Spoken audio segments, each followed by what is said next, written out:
അതാണ് ജന്തർ മന്ദറിൻ്റെ പാട്ട്. ജന്തർ മന്ദറുടെ പണ്ടും ഉണ്ടായിരുന്നു.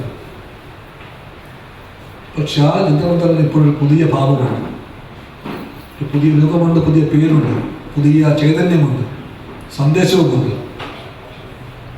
അവിടെ ഇന്ത്യയിലെ വിദ്യാർത്ഥികളും ചെറുപ്പക്കാരും ധീരമായി പോരാടി ഒരിക്കലും മുട്ടുകുത്താത്തൊരു ഗവൺമെൻറ്റിനെ മുട്ടുകുത്തിച്ചു. ആ പോരാട്ടം ധീരമായിരുന്നു, അചഞ്ചലമായിരുന്നു. പോലീസും മർദ്ദനവും ഇലക്ട്രിക് ലാത്തികളും വെല്ലക്ഷനുകളും എല്ലാമായിട്ട് വിദായുദ്ധരായ വിദ്യാർത്ഥികളെ അവർ തോൽപ്പിക്കാൻ ശ്രമിച്ചു. ആ ചെറുപ്പക്കാർ പറഞ്ഞത് ഞങ്ങൾ തോൽക്കില്ല എന്നാണ്. തോൽക്കില്ല.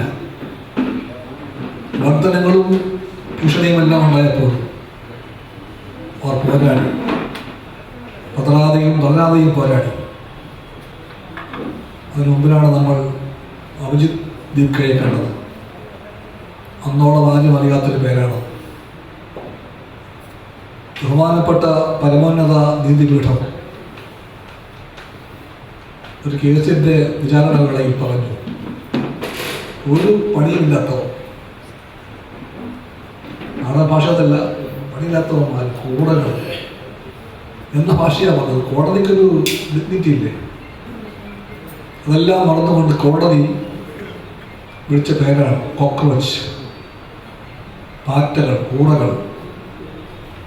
ആ വിളിയാണ് വാസ്തവത്തിൽ ഒരു വലിയ പത്തനത്തിൻ്റെ ആരംഭം കുറിച്ചത്. ആ വിളി കേട്ടുകൊണ്ടാണ് അമേരിക്കയിൽ ജോലിയെടുക്കുന്ന ചെറുപ്പക്കാരൻ, ഇന്ത്യക്കാരൻ പറഞ്ഞത്, ഐ ആം എ കോക്രോച്ച്, ഞാനൊരു പാറ്റയാണ്. ഞാൻ മാത്രമല്ല, കുറേ പേർ പാറ്റകളാണ്. ഞങ്ങൾ പാറ്റകൾക്ക് വേണ്ടി പാർട്ടി ഉണ്ടാക്കാൻ പോവുകയാണ്. ആ പാർട്ടി പ്രഖ്യാപിക്കപ്പെട്ടു. ആ പാർട്ടിയാണ് CJP, കോക്രോച്ച് ജനതാ പാർട്ടി. എല്ലാവരും കരുതിയത് തമാശയാണെന്നാണ്. ക്ഷേത്രത്തിൻ്റെ ചില പ്രത്യേകമായ ഘട്ടങ്ങളിൽ തമാശകൾക്കിടമില്ലാതാകും.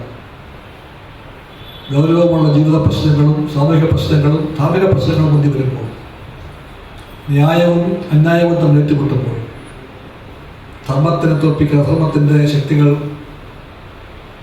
ആയുധമെന്നുമ്പോൾ തമാശകൾക്കൊന്നും ഇടമില്ലാതാകും. അങ്ങനെയാണ് കോക്രോച്ച് ജനതാ പാർട്ടി ഒരു ഗൗരവമുള്ള പ്രസ്ഥാനമായിട്ട് മാറിയത്. പലരും പറഞ്ഞു അതിപ്പം മുട്ടുകുത്തും, മോദി ഇങ്ങനെ വിളിച്ചാൽ അവർ വാലാട്ടിക്കൊണ്ട് പോകും, മോദിയെ കാണാൻ വേണ്ടി അവർ രഹസ്യമായിട്ട് ദൂതന്മാരെ പറഞ്ഞയക്കും. ഇതെല്ലാം നമ്മൾ കേട്ടു. പക്ഷെ ചെറുപ്പക്കാർ അശേഷം പതറാതെ വീണ്ടും പോരാടി. ഒന്നിനും അവരെ തോൽപ്പിക്കാൻ പറ്റിയില്ല. അവർ പറഞ്ഞു, ധർമ്മേന്ദ്ര പ്രധാൻ രാജിവെക്കണം, വയ്ക്കും വരെയും ഈ സമരത്തിൽ നിന്ന് പിന്നോട്ട് പോകില്ല എന്ന് പറഞ്ഞു.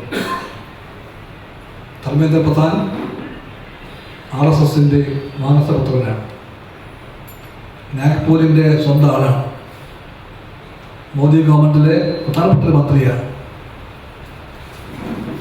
ആ ആളെ ബലികൊടുക്കില്ല മോദി എന്ന് എല്ലാവരും ഓർത്തു. മോദിയും അമിത്ഷായും BJPയും RSSും എല്ലാ വഴിക്കും സംരക്ഷിക്കാൻ നോക്കിയിട്ടും അവർക്കാർക്കും സംരക്ഷിക്കാനാകാത്ത രീതിയിൽ ധർമ്മേന്ദ്ര പ്രധാന് ഈ കുട്ടികൾ പറഞ്ഞപ്പോൾ ആ പറഞ്ഞ പ്രകാരം രാജിവെച്ച് ഒഴിയേണ്ടി വന്നു. ഒരു മഹാവിജയമാണ്. ആ വിജയം ഇന്ത്യയുടെ വിജയമാണ്. ഒരിക്കലും വിട്ടുകൊത്താത്ത 56 ഇഞ്ച് നെഞ്ചളവുള്ള നീളമേറിയ നാവുള്ള എല്ലാത്തിനേക്കാളും കേവലമായി ഭാവിക്കുന്ന വിശ്വഗുരുവെന്ന് അവർ പേര് വിളിച്ച ആൾ മുട്ടുകുത്തി കേവലം പാറ്റകളുടെ മുമ്പിൽ. അവരുടെ കൂടെ ഇന്ത്യ ഉണ്ടായിരുന്നു. ഒറ്റക്കലയൊന്നും പാറ്റകൾ. ഇന്ത്യയുടെ പൊതുബോധം അവരുടെ കൂടെയായിരുന്നു. ഈ നാടും ഈ ലോകവും അവരുടെ കൂടെയായിരുന്നു. അതുകൊണ്ട് ആ പോരാട്ടം വിജയിച്ചു. ഇതിനു മുമ്പ് വിജയിച്ച വേറൊരു പോരാട്ടം ഉണ്ടായത് കർഷകരുടേതാണ്. ആ സമരവും ഈ സമരവും ഒരുപാട് അർത്ഥത്തിൽ സാമ്യമേറിയതാണ്. ചില അംശങ്ങളിൽ സാമ്യം കുറവാണ്. സാമ്യങ്ങളെല്ലാം ഞാൻ പറയുന്നില്ല, സാമ്യം കുറഞ്ഞ ഒന്ന് ഞാൻ പറയാം എൻ്റെ അനുഭവത്തിൽ നിന്ന്. കർഷക സമരത്തിൻ്റെ 4ാം നാളിൽ പഞ്ചാബ് ബോർഡറിലേക്ക് പോയവരിൽ ഞാനും ഉണ്ടായിരുന്നു.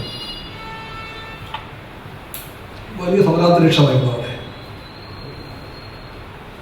അവിടുത്തെ നേതാക്കന്മാർ പറഞ്ഞു, അവരുടെ കർഷകരാണ്, അവർ പറഞ്ഞു, sir, we know that you are N MP